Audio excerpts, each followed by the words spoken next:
Okay,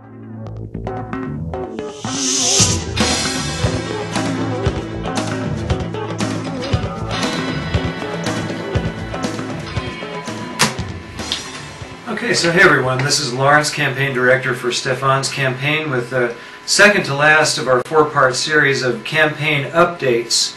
I am doing this update to bring you some news about the other campaigns. And this is it here. These are what they call mailers. Some of these are full-color mailers with the candidates' pictures in them, and some of them are, of course this one has a picture of a foreclosed home on it, oddly enough. I'll get to that in a minute.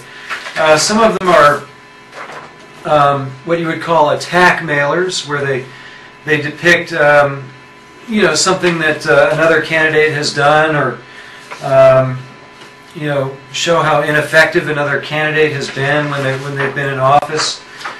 These are all from Judy Chu. Here's a couple from Emmanuel Plata's. Here's oh, this one is from Gil Cedillo. This is one of my favorites. He says here, Judy Chu has raised more than $5 million to run for office. That's in her whole career. In the Board of Equalization, as a member, she's run for political office 10 times in the last 20 years, including 2 failed attempts for state assembly, and now Judy's running for Congress. Judy Chu voted to give Pacific Bell $5,393,000 in tax refund and relief, and they contributed $4,000 to her campaign. Pacific Life Insurance contributed $4,249, and Judy Chu voted to give Pacific Life Insurance a refund of $950,000. So, you know, this is one of my favorite ones. This is from Gil Cedillo attacking Judy Chu. Oh, here's another one of my favorites. This is from the young man Emmanuel Plata's. It's a cartoon picture of the candidate with Obama. President Obama has his arm around Plata's in this cartoon, and of course the whole brochure is just big cartoons. That's the main thing about these mailers, is you can win an election with these mailers, but you're not telling the people anything. You're not telling them anything productive. You're not telling them, you know, you're not showing them who you are and what you're going to stand for. I mean, this is just the typical of what's going on. The other thing about these mailers is they're so expensive. This one mailer goes out to 100,000 people at a cost of $50,000 for the mailer.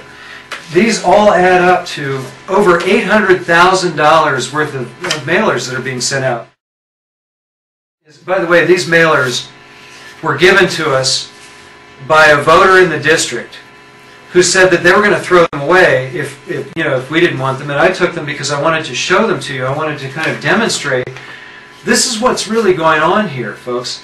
You know, you look at the 2006 election and you say, well, Democrats were elected to get us out of Iraq.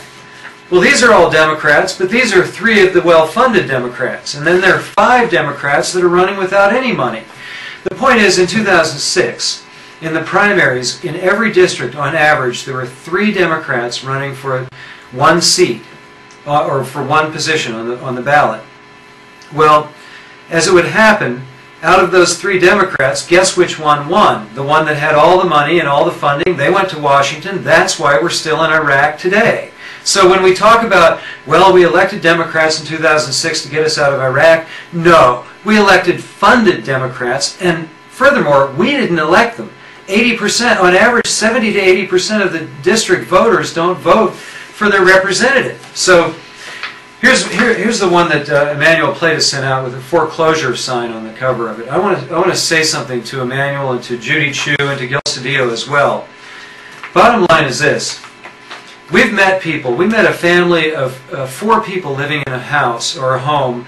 They also had a 5th person who was visiting from out of town on an extended visit because they needed the extra Social Security income to pay their mortgage, and they weren't able to pay it. They were $433 short, and they were facing foreclosure. Well, $433 would buy 4 votes. If Emmanuel Pleytes or Gil Cedillo or Judy Chu wanted to give that person $433 to pay their mortgage, instead of contributing to $800,000 worth of mailers that get thrown in a landfill, as I said, these were given to me by a voter who was going to throw them away. It was very routine for voters to throw all of this away. $800,000 ends up in a landfill instead of, you know, I'll give you another example. We met a voter whose daughter needed $130 to buy insulin, or she was going to have to go into the hospital, and that hospital expense, they don't have the money, so that was going to go pro bono on either tobacco fund or come out of the state fund. So, I mean, there you had a voter who you could have bought that person's vote for $130 and saved their daughter from a lot of hassle and given her the insulin that she needs, instead of spending hundreds and hundreds of thousands of dollars. $800,000 is a conservative estimate. I think by the time this election is over, it's going to be more like you know, $1.5 million that goes into all of these mailers that are useless, that don't tell anybody anything.